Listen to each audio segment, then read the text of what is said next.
My dear student, now we will be discuss about the chemical reaction and equation. आज हमारा जो topic है वो केमिकल रिएक्शन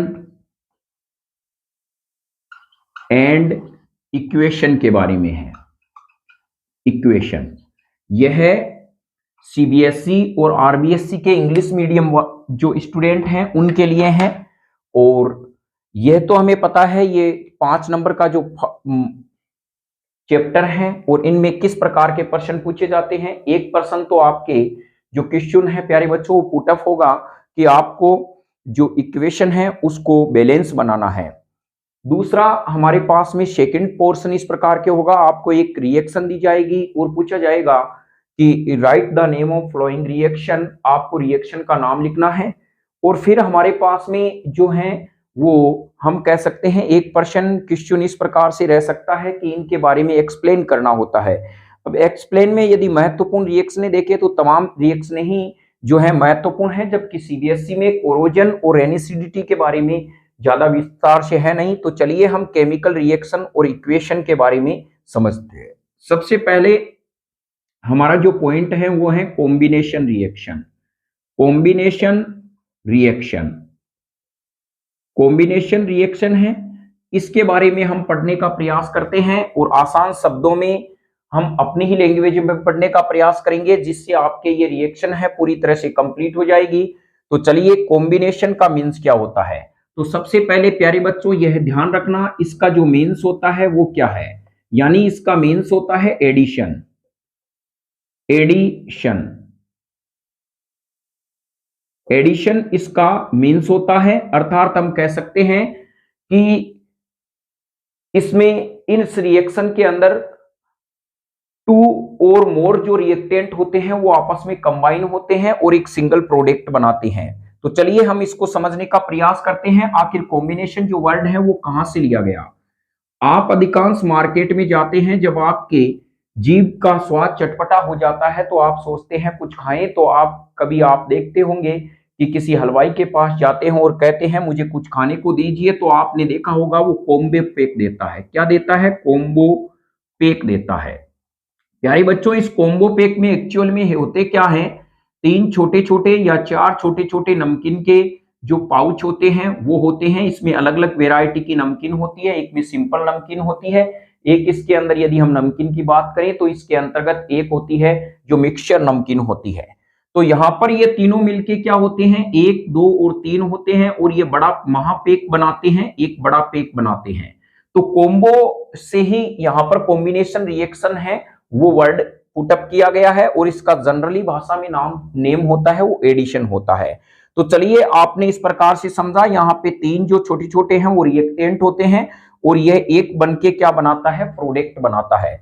सबसे सबसे बड़ी बात हमारे सामने यह आती है कि हमें अपनी केमिस्ट्री के अंदर कंसेप्ट क्लियर होंगे तो हम आसानी से किसी भी रिएक्शन को लिख सकते हैं। तो आपको यह बात याद रखनी है कि हमारे पास में जो रिएक्शन होती है सामान्यतया 90% वो इरिवर्सिबल रिएक्शन होती है। इरिवर्सिबल रिएक्शन में एरो चिन्ह का प्रयोग किया जाता है, और यहां पर यह ध्यान रखना इस वाले पोर्शन को हेड कहते हैं, और यह जो हमारे पास में एरो होता है इस वाले पोर्शन को टेल कहा जाता है। और टेल वाले भाग को हमेशा प्यारे बच्चों लेफ्ट पोर्शन कहा जाता है, इस वाले पोर्शन को राइट पोर्शन कहते हैं। और यह आपके सामने भी है, ये राइट है और ये लेफ्ट पोर्शन है। अब इसका यहां पर समझाने का मेन उद्देश्य यही है कि जितने भी हमारे पास में प्यारे बच्चों रिएक्टेंट होते हैं, रिएक्टेंट जो होते हैं वो लेफ्ट साइड में रखे जाते हैं, लिखे जाते हैं, और प्रोडक्ट जो हमारे पास में होते हैं वो हमेशा राइट साइड में लिखे जाते हैं। यह आप ध्यान रखें, लेफ्ट साइड में हमेशा always we will be write the reactant toward the left side and the product will be write always toward the right side. हमेशा प्रोडक्ट को राइट साइड में लिखेंगे और इसको जो रिएक्टेंट है वो लेफ्ट साइड में, अर्थात टेल पोर्शन की तरफ हमेशा रिएक्टेंट होता है, और जो हमारे पास में इसकी नोक होती है हेड उसकी तरफ प्रोडक्ट होता है। तो चलिए आपने यहां तक समझा। अब आप मुझे बताइए, आपके पास में यदि इस प्रकार का कोई रिएक्शन है, तो ये बी को आप क्या कहोगे? तो हम यहां पर ओबियसली बी को क्या कहते हैं? बी को रिएक्टेंट कहेंगे, ए को बी को प्रोडक्ट कहेंगे, ए को रिएक्टेंट कहेंगे। चलिए यह आपने समझा। और मान लीजिए इस प्रकार का आपके प्रश्न आ जाए, क्वेश्चन आ जाए क्यू और एम। यहां क्यू क्या है? तो क्यू हमेशा इस एरो के लेफ्ट साइड में है, तो यह हमेशा रिएक्टेंट होगा और एम हमेशा प्रोडक्ट होगा। यह आप अपने दिमाग में सेट कर लें अच्छे से। अब चलिए आगे जब हम डिस्कस करेंगे प्यारे बच्चों, उसमें एक वर्ड आएगा एक्जोथर्मिक रिएक्शन का और एंडोथर्मिक रिएक्शन का। उसमें भी आपको आसानी से रटना नहीं है, समझना है आखिर एक्जोथर्मिक और एंडोथर्मिक रिएक्शन के क्या प्रोसेस है। एक्जोथर्मिक और एक हमारे पास में रिएक्शन होती है एंडोथर्मिक। चलिए इसको लिखने का प्रयास करते हैं क्या होता है। एक्जो का मतलब तो आप प्यारे बच्चों यह मानना कि release of heat, release of heat. इस जो एंडोथर्मिक है, एंडोथर्मिक इसका मतलब होता है, मींस होता है एब्जॉर्ब ऑफ हीट। यह भी आप अपने दिमाग में ध्यान रखें। जिस रिएक्शन में हम कह सकते हैं a reaction in which the release of heat along with the formation of product known as a exothermic reaction होती है, और जिसमें एब्जॉर्ब हीट होती है during the reaction when the reactant absorb the heat after then to form a product known as a endothermic reaction. इनका हम आगे भी अध्ययन करेंगे, पहले आप ये समझे कि इनको लिखने के प्रोसेस क्या होती हैं। तो यह चीजें आपने अभी देखी है। चलिए हम इसको लिखने का प्रोसेस जानते हैं क्या होता है। तो यहां पर जो हमारे पास में एक्जोथर्मिक है, एक्जोथर्मिक, इस एक्जोथर्मिक को लिखने का प्रोसेस ये होता है, मान लीजिए हमारे पास में प्यारे बच्चों में रिएक्टेंट को आर लिखता हूं इस प्रकार से, और हमारे पास में जो प्रोडक्ट बनता है इसको मैंने लिख दिया पी। यानी मान लीजिए सपोज कीजिए रिएक्टेंट है, ये प्रोडक्ट है। एक्जोथर्मिक में आप एनर्जी यहां पर भी लिख सकते हैं, एनर्जी। एक प्रोसेस आपका ये हो गया, और दूसरा प्रोसेस आप इसको इस प्रकार से भी लिख सकते हैं, माइनस एनर्जी, एनर्जी और यहां पे प्रोडक्ट। तो ध्यान रखें, चाहे आप इस प्रकार से एनर्जी को शो करें या इस प्रकार से शो करें, दोनों एक ही बात है। तो एक्जोथर्मिक को लिखने का यह प्रोसेस होता है। इसमें हम एरो के नीचे माइनस लगा के भी शो करते हैं एनर्जी को, और एनर्जी को इधर प्लस भी लगा के शो कर सकते हैं। अब हम कहीं एंडोथर्मिक को किस प्रकार से लिखेंगे, तो चलिए हम एंडोथर्मिक को लिखने का समझते हैं। एंडोथर्मिक, एंडोथर्मिक, एंडोथर्मिक में प्यारे बच्चों हम ऐसे भी लिख सकते हैं, रिएक्टेंट और यहां पे हमारे पास में एनर्जी होती है, एनर्जी या हम कह सकते हैं हीट, और यहां पे हमारे पास में प्रोडक्ट बनता है। एक तो हम इस प्रकार से इसको लिख सकते हैं, एक हम कह सकते हैं यहां पर यदि हम लिखें हीट और ये प्रोडक्ट।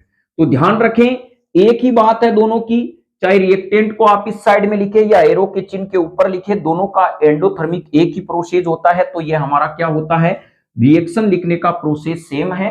तो इसमें आप घबराएं नहीं, पहले ही मैंने कहा है आप न्यू कंसेप्ट क्लासेस से जुड़े हैं, तो आप पूरी की पूरी केमिस्ट्री और फिजिक्स हैं वो समझेंगे, रटेंगे नहीं।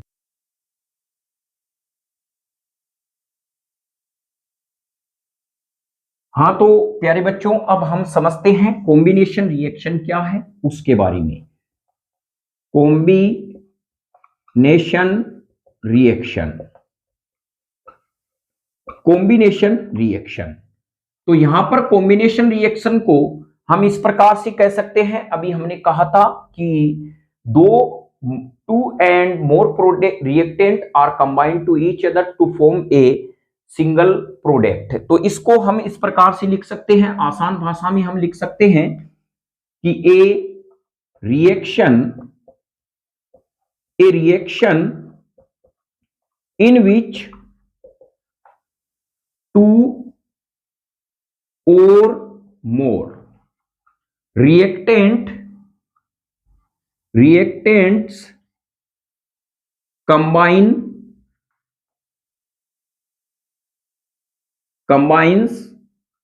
combine to each other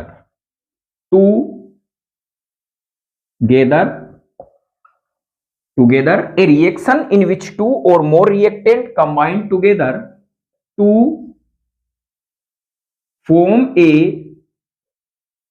single product are called combination reaction. combination reaction. चलिए इसको हम समझने का प्रयास करते हैं, रटने की बिल्कुल जरूरत है नहीं। तो हम यहां पे कह सकते हैं, देखिए ए रिएक्शन इन विच, प्यारे बच्चों यह शब्द तो पूरा का पूरा हर कॉम्बिनेशन रिएक्शन के अंतर्गत आएगा, चाहे हम डिकम्पोजिशन पढ़े, चाहे हाइड्राइजेशन पढ़े, या एस्टरिफिकेशन पढ़े, या हम डिस्प्लेसमेंट पढ़े। तो यहां से आपको लिखना स्टार्ट करना है ए रिएक्शन इन विच। यह कॉमन वर्ड होता है। मेन फैक्ट यह होता है two or more reactant combine together to form a single product. ध्यान रखें यह सिंगल प्रोडक्ट आपको लिखना जरूरी है, रिक्वायरमेंट है। इनके बिना आपकी क्या है जो रिएक्शन है वो गलत मानी जाएगी। तो देखिए आसान भाषा में हम कह सकते हैं two or more reactants combine together to form a single product. यानी हम यदि सबस्टेंस और रिएक्टेंट की तुलना करें तो प्यारे बच्चों सबस्टेंस से बेटर वर्ड है रिएक्टेंट, क्योंकि सबस्टेंस आज से 14 इयर्स पहले हम केमिस्ट्री में यूज करते थे। जो मॉडर्न वर्ड यूज किया जाता है वो होता है रिएक्टेंट। तो ये ध्यान रखें two or more reactant combine together to form a single product. और यहां पर ये जो लाइन होती है यह लाइन हर रिएक्शन में सेम होती है, चाहे हम कॉम्बिनेशन पढ़े, डीकंपोजिशन पढ़े, ऑक्सीडेशन पढ़े, या रिडक्शन पढ़े, या रेडॉक्स पढ़े। तो यहां आपने क्या देखा, यह वाला पोर्शन और यह वाला पोर्शन, ये मात्र हम क्या कहते हैं, ये हमारे पास में क्या होता है प्यारे बच्चों, ये हमारे पास में स्टेज होता है। क्या होता है, स्टेज होता है, अर्थात हम कह सकते हैं। और यह जो हमारे पास में है वो दूल्हा और दुल्हन है। यानी कोई भी अभिक्रिया में यह वर्ड दूल्हा और दुल्हन चेंज होते हैं। कभी आपने देखा होगा, आप विवाह उत्सव में जाते हैं या मैरिज पार्टी में जाते हैं तो गार्डन वही होता है, बस स्टेज चेंज होते हैं, दूल्हा और दुल्हन चेंज होते हैं, जगह वही रहती है। तो ये वाली चीज और यह वाली चीज हर चीज में सेम रहेगी, बस बदलेगा तो यह इनका मंडप बदलेगा, मंडप में बैठने वाली जो दूल्हा है और दुल्हन बदलेंगे। यहां दूल्हा और दुल्हन है टू और मोर रिएक्टेंट, और यहां पे फिर है सिंगल प्रोडक्ट। और फिर डिकम्पोजिशन में इसका उल्टा हो जाता है। तो ध्यान रखें यह रिएक्शन हमारी बहुत ही आसान है और आसान शब्दों में है, रटने की बिल्कुल जरूरत है नहीं। तो हम ऐसे कह सकते हैं a reaction in which two or more reactants combine together to form a single product are called combination reaction. तो यहां पर इस प्रकार से आपको रिएक्शन लिखनी है। चलिए यदि आपको definition of the write the definition of combination reaction आ जाती है तो आपको यहीं पर एग्जामिनर को सेटिस्फाइड नहीं करना है, इसके आगे भी आपको समझाना है कि मैंने जो यहां पर कंटेंट लिखा है उसका मेरे पास में प्रूव है, मैं इसको इस प्रकार से एक्सप्लेन कर सकता हूं। तो वो प्रूव हमारे पास में क्या होगा, वो इस प्रकार से होगा। ए आपके यहां पे आप लिखोगे सच एज, क्या लिखोगे, सच एज। सच एज में आप क्या लिखोगे, ए, और आपके पास में प्यारे बच्चों क्या है, बी है। ये आपके पास में क्या है, रिएक्टेंट है। क्या है, रिएक्टेंट है।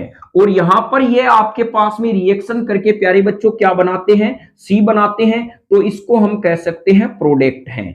और यहां पे हमारे पास में ये क्या बना, प्रोडक्ट बना। तब आप यहां पर जो रिएक्शन लिख रहे हैं इसका आपने क्या किया है, प्रूव किया है। यानी ए और बी, यानी टू और सी भी हो सकता है, डी भी हो सकता है। तो हम कहेंगे ए एंड बी हमारे पास में दो रिएक्टेंट हैं, ये आपस में कंबाइन होते हैं और प्रोडक्ट एक सिंगल बनाते हैं। तो ये हमारे पास में सी बनता है। हम कहें सर अकेला, तो प्यारे बच्चों आप खुद बताओ अकेला है उसका एडिशन कैसे होगा, अकेला जुड़ेगा कैसे। यानी दो या दो से ज्यादा होंगे तभी तो ये आपस में जुड़ेंगे और जुड़ के एक नया प्रोडक्ट बनाएंगे। तो इस प्रकार से ये कॉम्बिनेशन रिएक्शन का सच एज हमारे पास में क्राइटेरिया है वो तैयार हो जाता है। इस प्रकार आपको पूरा लिखना है। अब आपको कॉम्बिनेशन रिएक्शन यदि एग्जाम में कहा जाता है right the definition of combination reaction, तो आपको यहां पर खत्म नहीं करके एक एग्जांपल भी समझाना है। आपको इस 7th और 8th क्लास के बच्चे तो हो नहीं, आपको सिर्फ डेफिनेशन से काम चल जाएगा। आपको विथ प्रूफ के साथ में एक एग्जांपल भी पेश करना है। तो चलिए आपने कॉम्बिनेशन रिएक्शन, अब हम कहें कि इसको हम मेमोराइज कैसे करें। तो प्यारे बच्चों आपके पास में यह मान लीजिए दो रिएक्टेंट है। क्या है, दो रिएक्टेंट है। ये दोनों पास पास आएंगे। अब कैसे पास पास आएंगे, इनके दिलों की आवाज जानी जाएगी। इनकी धड़कनें तेज होगी, ये पास पास आते हैं, चुपके से आते हैं, हो सकता है इन्होंने एक दूसरे के मोबाइल नंबर पे कांटेक्ट कर लिया हो या व्हाट्सएप के थ्रू इन्होंने कांटेक्ट कर लिया है, ये अपनी जाने, लेकिन ये दोनों ही जैसे पास आते हैं, फिर ये देखिए चिपक गए और क्या बना, एक कंपाउंड यानी प्रोडक्ट बन गया। तो आपने यहां पर समझा दो रिएक्टेंट आपस में पास पास आते हैं और ये कंबाइन होते हैं, फिर एक सिंगल प्रोडक्ट बनाते हैं, यही तो कॉम्बिनेशन रिएक्शन है। तो चलिए हम यहां पर आगे इनका जो एग्जांपल ऑफ कॉम्बिनेशन रिएक्शन के बारे में डिस्कस करते हैं। तो यहां पर अब हम जो नेक्स्ट डिस्कस करेंगे एग्जांपल ऑफ कॉम्बिनेशन रिएक्शन। तो चलिए आप नोट्स राइट डाउन भी करते रहें, साथ में नोट्स उतार भी रहें। एग्जाम्पल इसका फर्स्ट फॉर्मेशन हमारे पास में प्यारे बच्चों इस प्रकार से है, बर्निंग ऑफ कोल।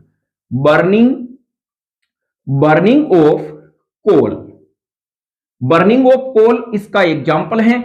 अब हम इस एग्जाम्पल में क्या लिखेंगे, इसमें कोई लंबी चौड़ी हमें क्या करनी है, कोई हिस्ट्री है या व्यूज है वो इनमें इन्वॉल्व मत नहीं करना है, हमें बस इनके एग्जाम्पल देना है। तो हम कहेंगे carbon oxygen to form carbon dioxide, और यहां पर हमारे पास में क्या रिलीज होती है, एनर्जी रिलीज होती है, एनर्जी। तो यहां पर ये ध्यान रखें, और यह हमारे पास में है कार्बन ऑक्सीजन, और यहां पे ये बनता है कार्बन डाइऑक्साइड। तो चलिए आपने इस प्रकार से देखा कि यहां हमारे क्या बना। अब आपको मन में यह ध्यान रखना है, इसको आपको लिखना नहीं है एग्जाम में बस बर्निंग ऑफ कोल इतना साथ लिख दोगे, बहुत काम चल जाएगा। हम ये समझ सकते हैं when the carbon react with the oxygen to form carbon dioxide, तो यह हमारे पास में क्या हो जाएगा, इस प्रकार से प्रूफ हो जाएगा। ध्यान रखें कोई भी रिएक्शन में जो ये एरो होता है उसको टू फॉर्म लिखा जाता है, टू फॉर्म, यानी टू फॉर्म हम लिखते हैं। जैसे हम कह सकते हैं when the carbon react with oxygen to form फिर प्रोडक्ट। तो ध्यान रखें हमारे पास में मान लीजिए ए है और यहां पे बी है, इस प्लस के पीछे हमें क्या लिखना है, रिएक्ट, यहां पे react with B and to form C, यहां पर ए, यहां पे हम कह सकते हैं इस प्रकार से इनको लिखने के प्रोसेस होते हैं रिएक्शन को इंग्लिश मीडियम में। ध्यान रखें ए रिएक्ट विथ बी, और फिर यदि हमारे पास में यह कैटेलाइज है तो हम इन दी प्रेजेंस ऑफ कह सकते हैं, लेकिन यहां पे कैटेलाइज है नहीं तो हम इन दी प्रेजेंस ऑफ नहीं कहेंगे, फिर हम कहेंगे टू फॉर्म सी। तो यहां पर हम कह सकते हैं, देखिए यही प्रारूप हमारे किसी भी रिएक्शन को लिखने का रहेगा प्यारे बच्चों, आपको रटना नहीं है। ए रिएक्शन इन विच, ये तो कॉमन है चाहे कोई भी रिएक्शन हो उसमें हमें लिखना है a reaction in which A reacts with B to form C. तो इसमें देखिए हमने क्या किया, यह सिंपल लैंग्वेज आप चाहो तो लिख सकते हो, in this reaction carbon react with oxygen to form carbon dioxide, this is the example of burning of coal. तो यहां पर हम कह सकते हैं यह हमारे पास में है, और मुझे यह लगता है आप लिखने की बजाय यदि एग्जाम्पल में इस इक्वेशन को सही सेट कर देते हैं तो यह आपका प्रूफ माना जाता है। तो चलिए अब हम नेक्स्ट जो एग्जाम्पल लेते हैं वो इस प्रकार से है, फॉर्मेशन ऑफ वाटर। तो इसको भी दूसरा जो हमारे पास में कॉम्बिनेशन रिएक्शन का एग्जाम्पल होगा फॉर्मेशन ऑफ वाटर। दूसरा एग्जाम्पल है फॉर्मेशन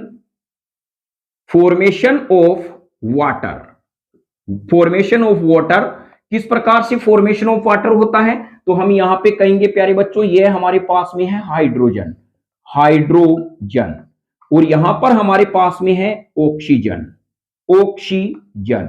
और यह क्या करते हैं, प्लेटिनम की कैटालाइज की प्रेजेंस में यह बनाते हैं 2H2O। क्या बनाते हैं, 2H2O, और यह हमारे पास में बनता है वाटर। चलिए इसको किस प्रकार से लैंग्वेज में आप लिखना चाहो तो लिख सकते हो, when the hydrogen react with oxygen in the presence of platinum to form water.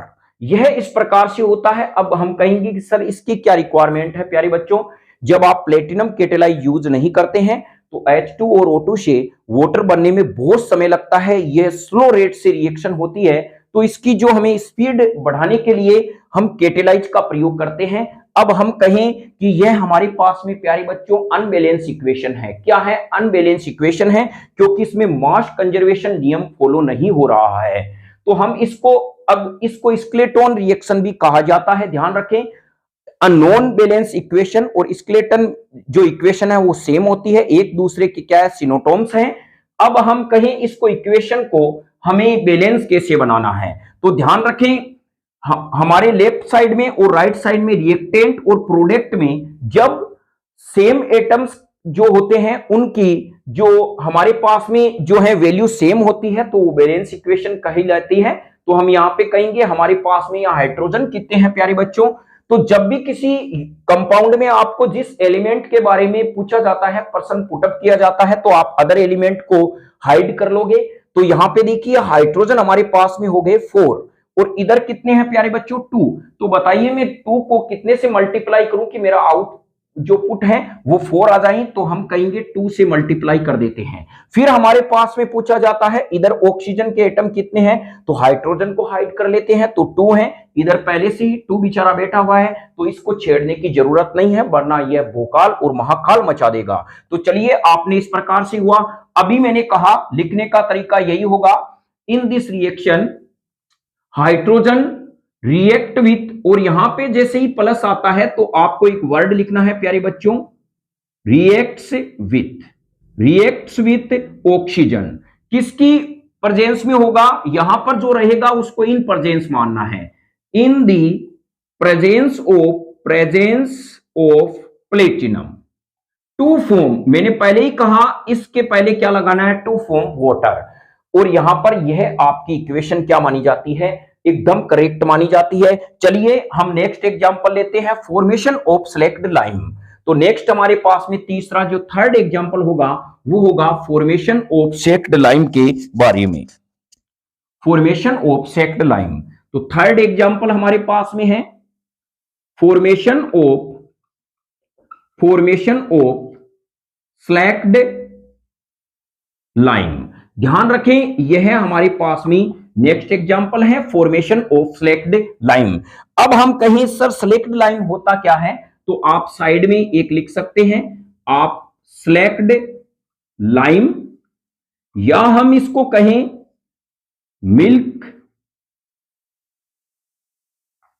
Milk of lime,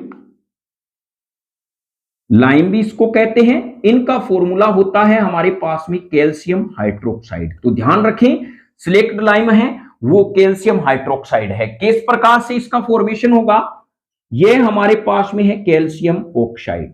तो प्यारे बच्चों एक बात आप ध्यान रखना कि यहां पर आपको मेटल और नॉन मेटल के बारे में पढ़ा हुआ होगा। तो चलिए आप एक बार इस रिएक्शन को पढ़ने से पहले एक अपनी जो रफ नोटबुक है उसमें आप मेटल और नॉन मेटल एलिमेंट को लिख लें, जिससे आपके 10th में काम चल जाएगा, क्योंकि वही हम मेटल और नॉन मेटल एग्जाम्पल में लिखेंगे जो 10th क्लास में काम में आएंगे। तो चलिए इसको पहले समझने से पहले आप एक रफ कॉपी में अपने मेटल्स और नॉन मेटल्स के बारे में लिख लें, मेटल और इधर लिख लें नॉन मेटल। और जैसे ही इसका टॉपिक आएगा हम क्लियर करने का प्रयास करेंगे। तो पहले मेटल क्या क्या होते हैं, सोडियम होता है, पोटेशियम होता है, कैल्शियम होता है, मैग्नीशियम होता है, जिंक होता है, आयरन होता है। ये हमारे पास में क्या होते हैं, मेटल्स होते हैं जो हमारे 10th क्लास में काम में आएंगे। कॉपर होता है, एजी होता है, एयू होता है। ध्यान रखें ये हमारे पास में क्या है,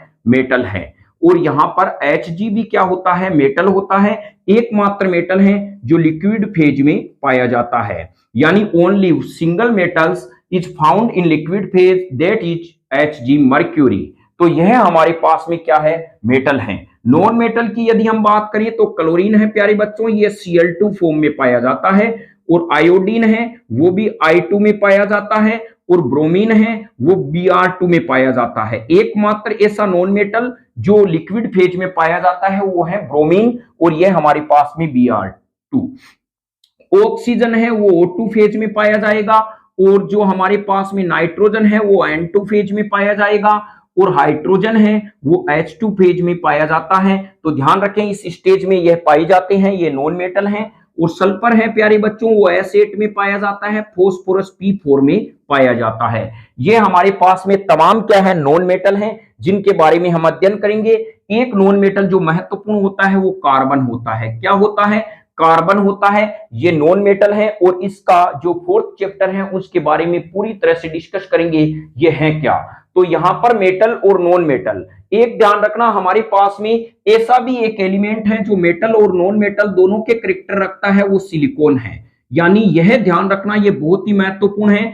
यानी एक ऐसा एलिमेंट जो मेटल और नॉन मेटल दोनों की कंटेंट रखता है वो सिलिकॉन है। यह बहुत ही महत्वपूर्ण है हमारी कोर्स के अकॉर्डिंग, तो ऐसा ही आप ध्यान रखना। चलिए अब हम नेक्स्ट हैं कि इनकी प्रवृत्ति क्या होती है। ये मेटल्स और नॉन मेटल के बारे में आपने लिख लिया। अब हम जब आगे इनका डिस्कस करेंगे तो आपके समझ में आना चाहिए, पोटेशियम मेटल है और कैल्शियम भी मेटल है, मैग्नीशियम भी मेटल है। हम इसको इसलिए आपको यहां पे रीमेमोराइज करा रहे हैं प्यारे बच्चों, क्योंकि अब इनका यहां पर काम है, क्योंकि यहां ये है कैल्शियम ऑक्साइड। प्यारे बच्चों आपने देखा है मेटल्स हमेशा क्या करते हैं, मेटल्स की जो नेचर होती है वो इलेक्ट्रॉन डोनेट करने की होती है हमेशा, और वो क्या करते हैं, पॉजिटिव आयन बनाते हैं। ये ध्यान रखें, मेटल की फर्स्ट प्रॉपर्टी और मेन प्रॉपर्टी यही होती है, metals are always release the electron to form positive ion. यानी ये हमेशा क्या करते हैं, इलेक्ट्रॉन को रिलीज करके पॉजिटिव आयन बनाते हैं। जबकि नॉन मेटल जो होते हैं उनकी प्रवृत्ति होती है हमेशा ये क्या करते हैं, इलेक्ट्रॉन को एक्सेप्ट करके क्या करते हैं, नेगेटिव आयन बनाते हैं। तो यहां पर यदि हम बात करें क्यों करते हैं, क्योंकि मेटल की जो होती है प्यारे बच्चों, मेटल और नॉन मेटल ये हमेशा पॉजिटिव आयन बनाते हैं और ये हमेशा नेगेटिव आयन बनाते हैं, ये आपने भी देखा है। और अब इसमें क्या होता है, जैसे ही हमने केमिकल फॉर्मूला बताया था पिछले वीडियो में, तो उसको आप एक बार जरूर देखें। जब तक आपके केमिकल फॉर्मूला समझ में नहीं आएंगे तब तक यह आगे के चैप्टर आपके जो है वो आपको हार्ड लगेंगे, टफ लगेंगे। तो आपको यदि केमिस्ट्री के अंदर सीबीएसई स्टूडेंट और हमारी जो आरबीएससी के इंग्लिश मीडियम के स्टूडेंट हैं उनके लिए बेटर होगा, आप पहले केमिकल फॉर्मूलाज को अच्छी तरह से समझे, वो आपके समझ में आने के बाद ही आप इनमें आसानी से क्या है प्यारे बच्चों, इन पर आप आसानी से पकड़ बना सकते हैं। तो चलिए, मेटल्स हमेशा पॉजिटिव आयन बनाते हैं और नॉन मेटल नेगेटिव आयन बनाते हैं। और क्यों बनाते हैं, और एक यह भी ध्यान रखना, इनकी प्रवृत्ति हमेशा क्या होती है प्यारे बच्चों, इलेक्ट्रॉन को रिलीज करने की होती है। इनकी प्रवृत्ति होती है वो इलेक्ट्रॉन को एक्सेप्ट करने की होती है। और इनकी जो इलेक्ट्रॉन नेगेटिविटी है वो हमेशा क्या होती है प्यारे बच्चों, नॉन मेटल की इलेक्ट्रॉन नेगेटिविटी होती है वो ज्यादा होती है। इलेक्ट्रॉन नेगेटिविटी के बारे में बात करें तो मेटल से हमेशा इलेक्ट्रॉन नेगेटिविटी नॉन मेटल की ज्यादा होगी। इसीलिए ये क्या करेंगे, इलेक्ट्रॉन को, जो बॉन्डिंग इलेक्ट्रॉन होते हैं उनको अपनी तरफ अट्रैक्ट करते हैं और नेगेटिव चार्ज में क्या हो जाते हैं, बदल जाते हैं। तो चलिए यहां पर मेटल और नॉन मेटल में इलेक्ट्रोनेगेटिविटी किसकी हाई होती है, हम कहें तो नॉन मेटल की इलेक्ट्रोनेगेटिविटी हाई होती है। अब यहां पर इस रिएक्शन को समझते हैं। यह रिएक्शन क्या है हमारे पास में, ऑक्सीजन नॉन मेटल है और कैल्शियम मेटल है। इनकी इलेक्ट्रोनेगेटिविटी हाई होने से ये बॉन्ड में जो बॉन्डिंग इलेक्ट्रॉन होते हैं, मोबाइल इलेक्ट्रॉन होते हैं। ध्यान रखना, जो पाई इलेक्ट्रॉन होते हैं प्यारे बच्चों, इन्हें मोबाइल इलेक्ट्रॉन कहा जाता है, मोबाइल इलेक्ट्रॉन कहा जाता है। और यहां पर ये जो ऑक्सीजन होते हैं वो इस इलेक्ट्रॉन को अपनी तरफ अट्रैक्ट करके पार्शियली ऋणावेश में कन्वर्ट हो जाते हैं और यह पार्शियली यानी पॉजिटिव आयन में। तो यहां पर आपने देखा मेटल्स हमेशा इलेक्ट्रॉन को क्या करते हैं, उस पर हमेशा पॉजिटिव चार्ज होता है, ये पार्शियली पॉजिटिव चार्ज है और यह पार्शियली नेगेटिव चार्ज है। अब हमारे पास में हम जानते हैं प्यारे बच्चों, यह हमारे पास में है वाटर। क्या है, वाटर। वही कंडीशन ये हो गई, इनमें से यदि हम H और O की देखें तो H की इलेक्ट्रॉन नेगेटिविटी के बारे में बात करें और O की, H की इलेक्ट्रॉन नेगेटिविटी का मान 2.1 होता है जो पोलिंग ने माप किया था, और इसका होता है प्यारे बच्चों 3। यानी ऑक्सीजन की इलेक्ट्रॉन नेगेटिविटी होती है वो 3 होती है। तो अब हम यहां पे बात करें तो इसकी इलेक्ट्रोनेगेटिविटी ज्यादा होने से ये इलेक्ट्रॉन को अपनी तरफ अट्रैक्ट करता है, आंशिक जो है पार्शियली ऋणावेश, और ये पार्शियली पॉजिटिव आयन में बदल जाता है। अब यहां तक आप समझ गए। अब बताइए इनमें से कौन इसके पास जाएगा। आपको पता है सेम जो चार्ज होते हैं, आयन होते हैं, वो एक दूसरे को रिपल्शन करते हैं, और यहां पर जो अगेंस्ट चार्ज वाले होते हैं, एंटी चार्ज वाले ग्रुप होते हैं, वो एक दूसरे को अट्रैक्शन करते हैं। तो यहां पर H इसके पास जाएगा, लेकिन ये कैल्शियम कहेगा बेटा मेरे पास क्यों आया है, मेरे पास तो पहले से ही प्लस जो है पॉजिटिव चार्ज है, तो गलती से आ गया, ये क्या करेगा, इनके पास चला जाएगा। फिर यह OH क्या करेगा, इनके पास में चला जाता है। तो हमारे पास में प्यारे बच्चों कंपाउंड जो बनता है वो बनता है CaOH और ये बनता है CaOH। इसका नाम जो हमारे पास में होगा वो होगा कैल्शियम हाइड्रोक्साइड। और यह हमारे पास में होता है स्लेक्ड लाइम। स्लेक्ड जो है लाइम, इसका नाम होता है प्यारे बच्चों स्लेक्ड लाइम होता है। और यह हमारे पास में जो होता है इसका नाम है कैल्शियम ऑक्साइड। कैल्शियम ऑक्साइड इसका नाम है। और यह हमारे पास में होता है क्विक लाइम। क्विक जो लाइम है ये है। और यह हमारे पास में हम जानते हैं इसका जो नाम है वो वाटर है। तो ध्यान रखें, इस प्रकार से ये रिएक्शन यदि हम लिखते हैं तो इसको हम इस प्रकार से भी बोल सकते हैं, कह सकते हैं when the calcium oxide react with the water to form calcium hydroxide। देखिए वही लैंग्वेज होती है, when the calcium oxide reacts with water to form calcium hydroxide। तो ये हमारे पास में क्या होता है, फॉर्मेशन ऑफ सेक्ट लाइम इस प्रकार से होता है। यदि आप इस प्रकार से रिएक्शन लिखते हैं तो एग्जामिनर पर आप इंप्रेशन डालते हैं और कहते हैं कि हमने जो रिएक्शन लिखी है वो रट के नहीं, हमने अच्छे से समझ के लिखी है प्यारे बच्चों, और हमने एक्सप्लेन करके लिखी है, हमने डायरेक्ट कॉपी और पेस्ट नहीं किया है, अच्छे से समझा है। तो यह आपका एग्जामिनर पर इंप्रेस डालने का तरीका होता है। वरना आप चाहे तो कॉपी भी कर सकते हैं, और चाहे तो आपको यदि इतना मालूम नहीं है तो आप इसको आसानी से इस प्रकार से भी लिख सकते हैं, इसमें कोई दो राय नहीं है। यहां पर आप चाहें तो इस रिएक्शन को ऐसे भी लिख सकते हैं प्यारे बच्चों, यह कैल्शियम हाइड्रोक्साइड बनता है। तो आप खुद बताइए, एक रिएक्शन को आप ऐसे लिखोगे और एक उस टाइप से लिखोगे तो नंबर किस में आने की ज्यादा संभावना है, उसमें है। लेकिन ध्यान रखें, जब आपको प्लस चार्ज और नेगेटिव चार्ज का ज्यादा जानकारी नहीं है तो आप इस रिएक्शन को लिखते हैं तो यह बेटर मानी जाएगी। वरना एग्जामिनर यह समझेगा कि आपने नेगेटिव चार्ज और जो पॉजिटिव चार्ज का जो पार्शियली चिन्ह लगाया है वो आपने गलत लगाया है, तो उस पर नेगेटिव इफेक्ट भी पड़ता है। तो ध्यान रखें, वो तभी लिखे जब आप फुल कॉन्फिडेंस में हो और आपको लगे कि वास्तव में ही मैंने अच्छे से समझ लिया है। तो चलिए यहां पर फॉर्मेशन ऑफ सेक्ट लाइन का कॉम्बिनेशन रिएक्शन का एग्जांपल हो गया। अब यहां पर आपको एक लाइन लिखनी है, जब आप कॉम्बिनेशन रिएक्शन की डेफिनेशन लिख दें, सच एज में उसको एक्सप्लेन कर दे, फिर एक एग्जांपल लिख दें। एग्जाम में जब आपको पूछा जाए तभी लिखना है, अन्यथा कॉम्बिनेशन रिएक्शन में एक एग्जांपल सूटेबल है आपके लिए। और फिर आपको क्या करना है, नोट लगा के इस प्रकार से भी लिख सकते हैं आप, in the combination reaction,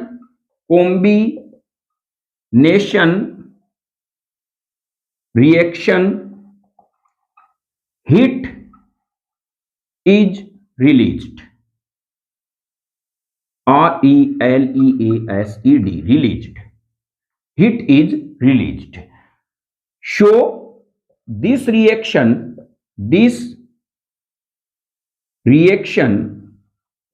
act as a exothermic reaction. तो यह आप यह भी ध्यान रखें कि इस कॉम्बिनेशन रिएक्शन में हीट है वो रिलीज्ड होती है, हम कह सकते हैं किसके साथ, along with the product. So this reaction act as a exothermic reaction, और यह एक्सोथर्मिक रिएक्शन की तरह भी बिहेव करती है। अब हमारा जो नेक्स्ट टॉपिक है वो है एक्सोथर्मिक रिएक्शन के बारे में। तो चलिए अब हम पढ़ते हैं एक्सोथर्मिक रिएक्शन क्या है। तो नेक्स्ट हेडिंग लगाइए, exothermic reaction.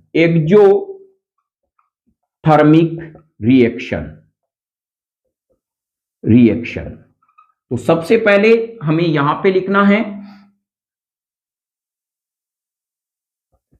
Exothermic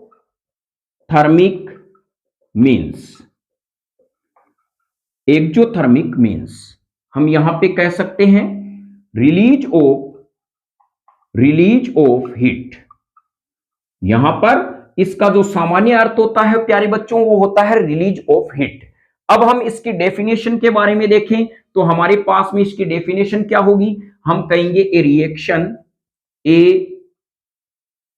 reaction in which heat is heat is released along with the formation of the product are called exothermic reaction. exothermic reaction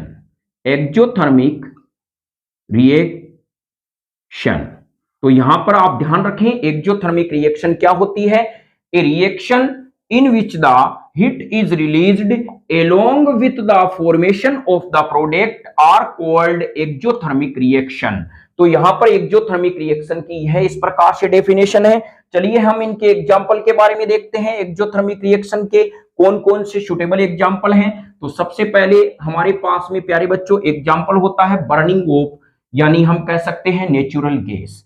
तो जो फर्स्ट एग्जांपल हमारे पास में एक्सोथर्मिक रिएक्शन का है वो है number 1 burning of natural gas, burning of natural gas. तो चलिए इसके बारे में समझते हैं। सबसे पहले आपको प्यारे बच्चों यह देखना है नेचुरल गैस क्या होती है। तो नेचुरल गैस हमारे पास में CH4 होती है, इसको मीथेन कहा जाता है। इसको क्या कहा जाता है? मीथेन कहा जाता है।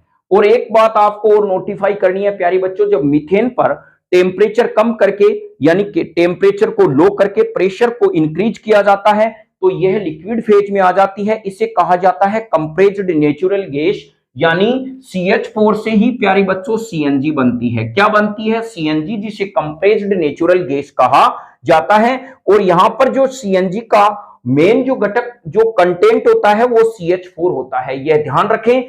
और यहां पर हम कहें कि अब नेचुरल गैस का जब बर्न होता है तो क्या होता है, अब हमारे पास में इसको हम समझते हैं। और यह एग्जांपल बहुत ही इंपॉर्टेंट एग्जांपल है, तो इसको हम इस प्रकार से समझेंगे। यहां पर जो CH4 है वो इन द प्रेजेंस ऑफ एयर, अब इसको आपको समझना है। तो प्यारे बच्चों यहां पर समझने के लिए यहां एक आपके पास में कंपाउंड है, इसका नाम आपने फोर्थ जो चैप्टर है कार्बन वाला उसमें आपने पढ़ा हुआ होगा। इसको कहा जाता है हाइड्रोकार्बन। क्या कहा जाता है? हाइड्रोकार्बन।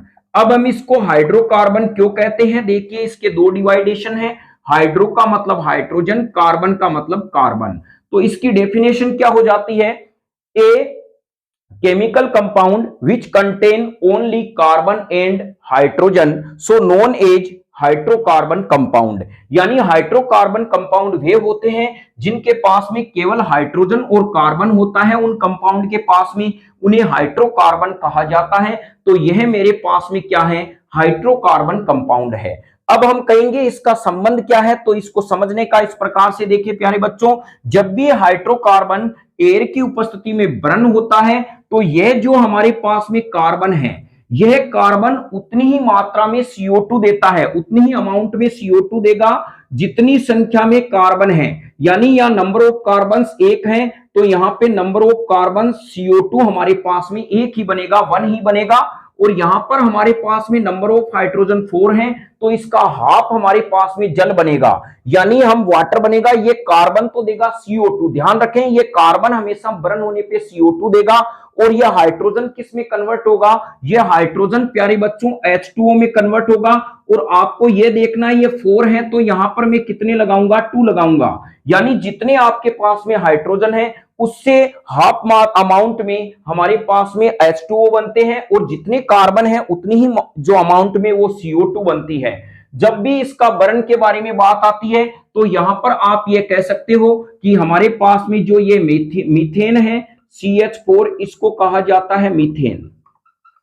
यह इसको कहा जाता है ऑक्सीजन, यानी इसको हम एयर भी कह सकते हैं। और यह जब हिट होता है प्यारे बच्चों तो यहां देखिए आपके पास में कार्बन 1 है, 1 है तो आप कहोगे CO2। हाइड्रोजन आपके पास में कितने हैं? 4 है तो आप कहोगे 2H2O। अब आपको कहे इसको इक्वेशन करना है, इसका नाम भी आप लिख दे, केमिकल नेम कार्बन डाइऑक्साइड, और इसका नाम हमारे पास में हो गया वाटर। अब हमें कहा जाए इसको इस केमिकल इक्वेशन को बैलेंस करना है। ध्यान रखें, बैलेंस्ड इक्वेशन का आपको अलग से मैटर नहीं पढ़ना है, आपको बस इतना ही ध्यान रखना है केमिकल इक्वेशन को बैलेंस्ड क्यों किया जाता है। मास कंजर्वेशन रूल को फॉलो करने के लिए ही केमिकल इक्वेशन को बैलेंस किया जाता है। और केमिकल इक्वेशन को बैलेंस करने के लिए कौन सी मेथड काम में लेते हैं, तो आप कह सकते हैं हिट एंड ट्रायल जो मेथड है वो केमिकल इक्वेशन को बैलेंस करने में काम में लेते हैं। We used the hit and trial method to balance for the balance of the equation. तो यह आप ध्यान रखें, और यह हमारे पास में इस प्रकार का कंपाउंड बनता है, और साथ में हमारे पास में प्यारे बच्चों क्या रिलीज होती है, एनर्जी रिलीज होती है, तभी तो ये हमारे पास में एक्सोथर्मिक रिएक्शन हुई। अब हम कह सकते हैं, चलिए आपने इस प्रकार से पढ़ा, अब आप खुद बताएंगे मेरे पास में एक कंपाउंड है C2H6, आपको कहा जाता है बताइए यहां पे क्या बनता है। तो चलिए यहां पर C2H6 है, क्या बनेगा, आप सीधा कह दोगे हमें कोई लेना देना है नहीं, ये ऑक्सीजन है, हाइड्रोकार्बन है, तो यहां पर ये C2 है तो ये 2CO2 बनाएगा, क्या बनाएगा, 2CO2 बनाएगा। अब आपको कहें प्यारे बच्चों बताइए ये हाइड्रोजन 6 है तो कितने H2O देगा, आप कहोगे इससे हाफ तो 3 होता है तो 3H2O देता है, आपकी इक्वेशन सही मानी जाती है। तो आप इसको इस प्रकार से लिख सकते हैं C2H6 और यहां पर इसका नाम है एथेन, एथेन इसका नाम है, और यहां पे ऑक्सीजन से जब इसकी रिएक्शन होती है तो यहां पे 2CO2 plus 3H2O plus energy आपके पास में क्या होती है, रिलीज होती है, एनर्जी आपके पास में हीट रिलीज होती है। तो यहां पर हम कह सकते हैं अब इसको इक्वेशन को बैलेंस बनाना है, तो देखिए इस वाले पोर्शन को आपको छेड़ना नहीं है, ये पहले से ही बैलेंस है क्योंकि इसको ही देख के हमने ये लिखा था। आपको सिर्फ इस रिएक्शन में जब भी हाइड्रोकार्बन को आप बर्न किया जाता है इन द प्रेजेंस ऑफ एयर, तो आपको ऑक्सीजन को बैलेंस करना है। यहां पर आपके पास में ऑक्सीजन के कितने एलिमेंट है, तो आप कहेंगे यानी एटम्स है, तो इस कार्बन को हाइड कर लेना है, 4 है। यहां पर ऑक्सीजन के प्यारे बच्चों कितने हैं, यहां पर आपके पास ऑक्सीजन के कितने हैं, हमारे पास में 3 जो है ये एलिमेंट है, हमारे पास में ऑक्सीजन के जो एटम है वो 3 है, इधर है हमारे पास में 4। अब हम इसको जो रिएक्शन को काउंट करेंगे तो हमारे पास में ऑक्सीजन कितने आ जाते हैं, 4 आ जाते हैं, कितने आ जाते हैं, 7 आ जाते हैं टोटल। अब आप खुद बताइए यहां पर हमारे पास में प्यारे बच्चों कितने हैं, ऑक्सीजन हमारे पास में 2 हैं, 7 का जो है टारगेट वो किस प्रकार से बनेगा, तो हम यहां पे कह सकते हैं प्यारे बच्चों 7 का, यानी इस प्रकार से हम रिएक्शन को लिखेंगे तो यहां पे 2 लगा सकते हैं। तो चलिए यहां 2 लगाया तो यहां कार्बन कितने हो गए, 4, तो यहां पर आपके पास में 4 ये हमारे पास में हो गए। चलिए यहां पर हाइड्रोजन कितने हो गए, 6 and 2 12 है, तो यहां पे आपके पास में जो हाइड्रोजन है वो आपके पास में हो जाएंगे 6H2O, यह वाटर बना और यह एनर्जी साथ में रिलीज होती है। अब आप इनकी कैलकुलेशन कर सकते हैं, क्योंकि पहले 7 को लिखने में कठिनाई आ रही थी इसलिए 2 हमने इसको लगा दिया, तो आप कह सकते हो अब हमारे पास में ऑक्सीजन 8 है और यहाँ पे 6 है, 8 और 6 कितने होते हैं, 14 होते हैं। तो चलिए यहाँ ऑक्सीजन 7 है, 2 है, 2 को कितने से मल्टीप्लाई करूं कि मेरे पास 14 आ जाए, तो आप कह सकते हो 7 से। तो ध्यान रखें ऐसी रिएक्शन जो है 11th और 12th में पूछी जाती है, जो हमें स्पेशली ऑर्गेनिक केमिस्ट्री में यदि अध्ययन करना है, तो प्यारे बच्चों इस प्रकार से भी जो हाइड्रोकार्बन का है वो क्या हो सकता है, हम कह सकते हैं कि बर्न होते हैं। तो चलिए यहां पर आपने इस प्रकार सीखा।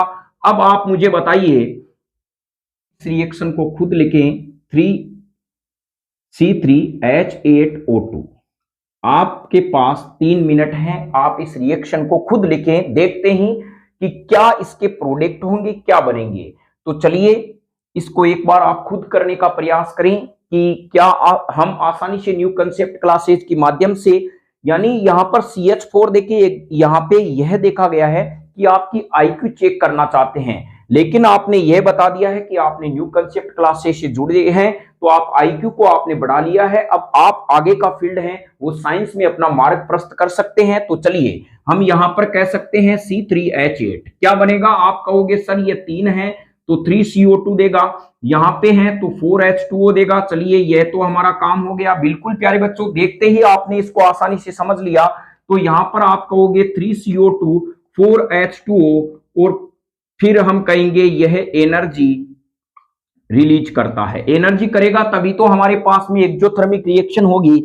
अब यहां पर हम कह सकते हैं इसको बैलेंस करना है। क्या इसको बैलेंस करना पड़ेगा? इसको बैलेंस नहीं करना पड़ेगा, क्योंकि इन दोनों को ही तो ऑलरेडी में बैलेंस करके लिखा है। हमें सिर्फ ऑक्सीजन को बैलेंस करना है। तो चलिए, ऑक्सीजन के यहाँ पे एलिमेंट कितने हैं? 6 हैं, यानी एटम 6 हैं। और यहाँ पर ऑक्सीजन के कितने हैं प्यारे बच्चों? 4 हैं। टोटल मिला के 4 और 6 को जब ऐड करते हैं तो 10 होता है। और यहाँ पर हमारे पास में 2 है। बताइए हम किस डिजिट से मल्टीप्लाई करें कि हमारे पास में जो आउटकम है वो 10 आ जाए? तो हम कहेंगे आप कहोगे सर इसको 5 से मल्टीप्लाई कर दो। तो प्यारे बच्चों यह आपकी रिएक्शन क्या है? बिल्कुल सही है। तो इस प्रकार से ये हो जाती है C3H8 5O2 और यहाँ एरो का जो सिंबल है वो, और 4H2O प्लस एनर्जी। इसका नाम जो होता है प्यारी बच्चों वो होता है प्रोपेन। क्या होता है?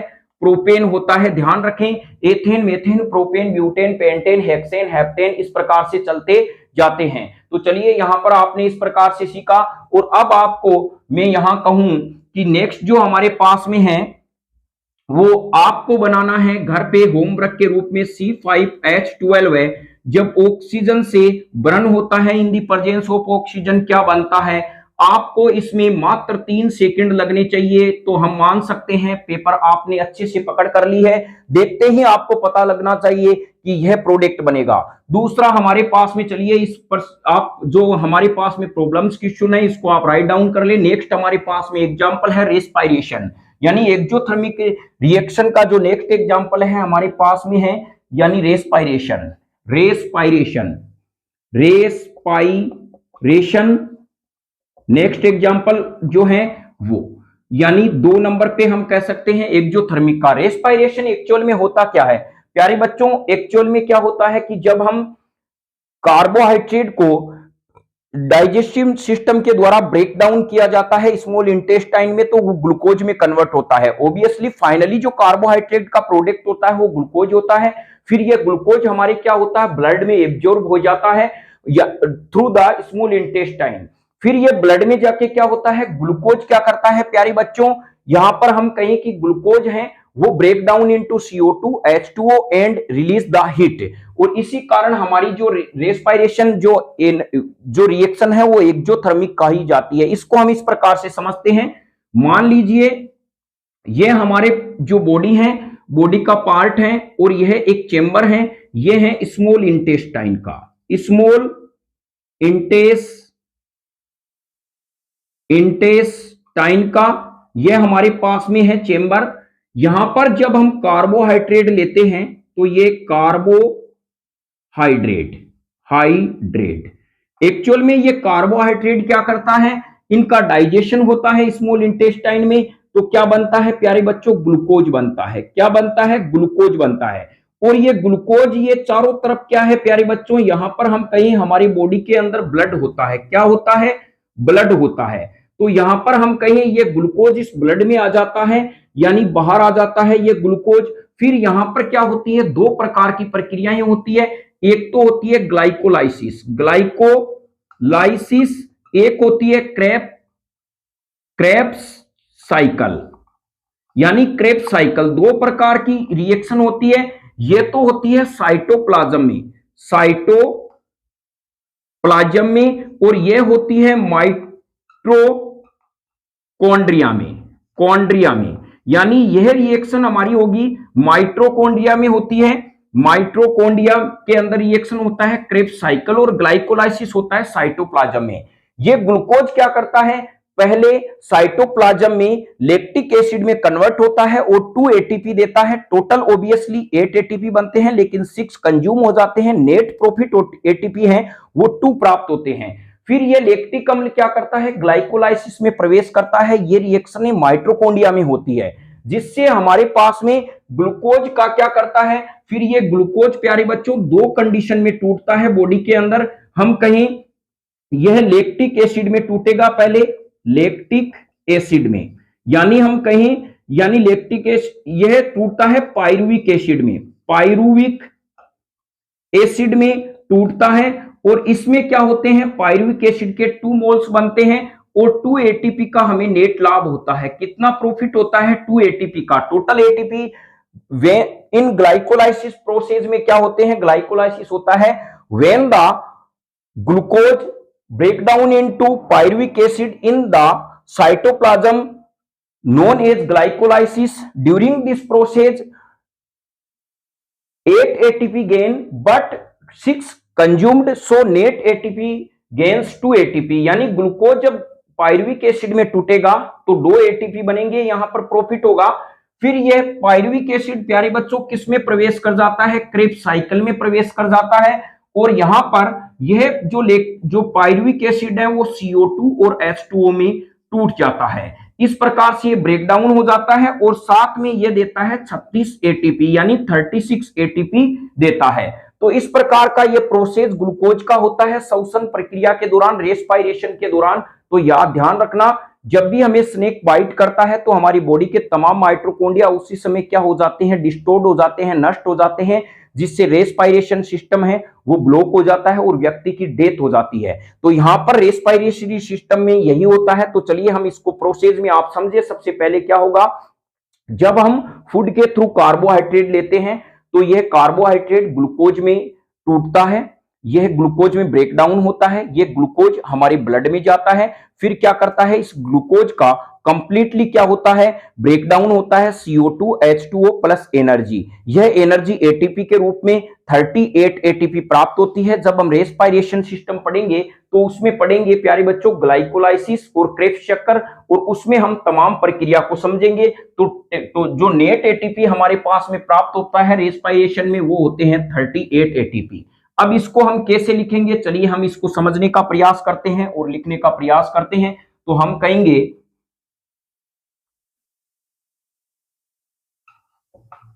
when the glucose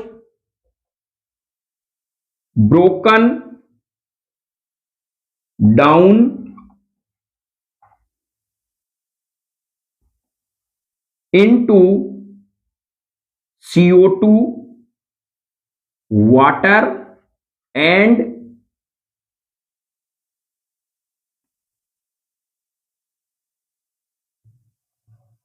released of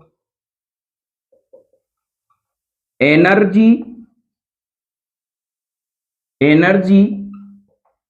in the form of ATP in the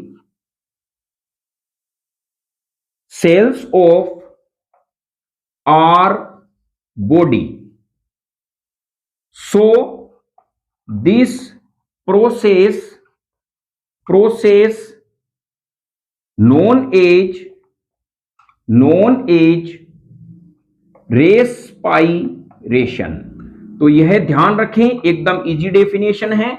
when the glucose, जब ग्लूकोज ब्रोकन डाउन यानी टूटता है into CO2 and water, released of energy, तो ये क्या करता है, एनर्जी भी रिलीज करता है in this form of ATP, ATP के फॉर्म के रूप में। और कहां पे होता है ये प्रक्रिया, in the cells of our body, हमारी बॉडी के सेल्स के अंदर। So this process known as a respiration. चलिए हम इस रिएक्शन को इस प्रकार से लिखते हैं। तो ये आप राइट डाउन कर ले इस डेफिनेशन को कि रेस्पिरेशन क्या होता है।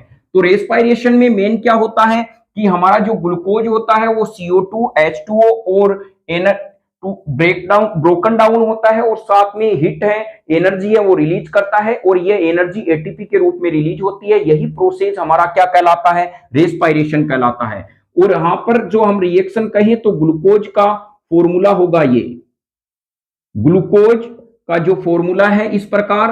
और यह ऑक्सीजन क्या करता है, यहां पर हमारे ब्लड से ऑक्सीजन ले लेता है, यानी ब्लड में जो ऑक्सीजन है इन दी प्रेजेंस की उपस्थिति में ग्लूकोज ब्रेकडाउन होता है। तो प्यारे बच्चों वही हुआ, देखिए रटने की जरूरत है नहीं, यहां पर ये हाइड्रोकार्बन के क्या है, डेरिवेटिव्स हैं। तो यहां पर ऑक्सीजन 6 है, लेकिन पहले वाला मंच यही सजा हुआ था। तो आप देखते ही बता दोगे बनेगा क्या, तो बनेगा इसमें देखिए 6 C हैं तो 6 CO2 बनेंगे, हाइड्रोजन कितने हैं 12 हैं तो 6 H2O बनता है। तो चलिए आपके आसान समझ हो गई, तो हम कहेंगे 6 CO2 प्लस 6 H2O प्लस हम यहां पे कहेंगे एनर्जी। एनर्जी जो हमारे पास में गेन होती है वो एटीपी के रूप में होती है, और यह भी ध्यान रखें एटीपी की फुल फॉर्म एडिनोसिन ट्राइफॉस्फेट होती है।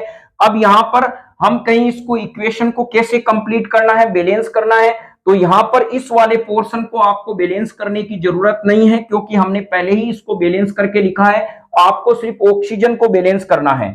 तो चलिए यहां पर ऑक्सीजन है कितने, आप कहोगे यहां पर ऑक्सीजन है 12 है, इसमें है 12 है, इसमें हमारे पास में 6 है, जब इनको ऐड किया जाता है तो 18 हो जाते हैं। यहां पर ऑक्सीजन 6 है, जब 18 में से 6 माइनस होते हैं तो 12 बचते हैं, रिमेन्स होते हैं। और यहां पर मुझे बताइए 2 को किससे मल्टीप्लाई करूं 12 आ जाए, तो आप कहोगे 6 से। तो यह आपके पास में क्या है प्यारे बच्चों, कंप्लीट जो है रेस्पिरेशन की इक्वेशन हो गई।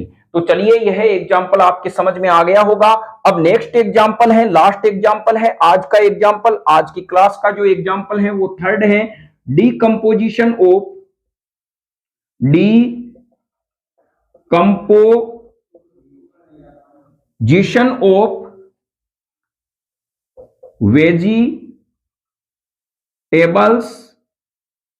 वेजिटेबल्स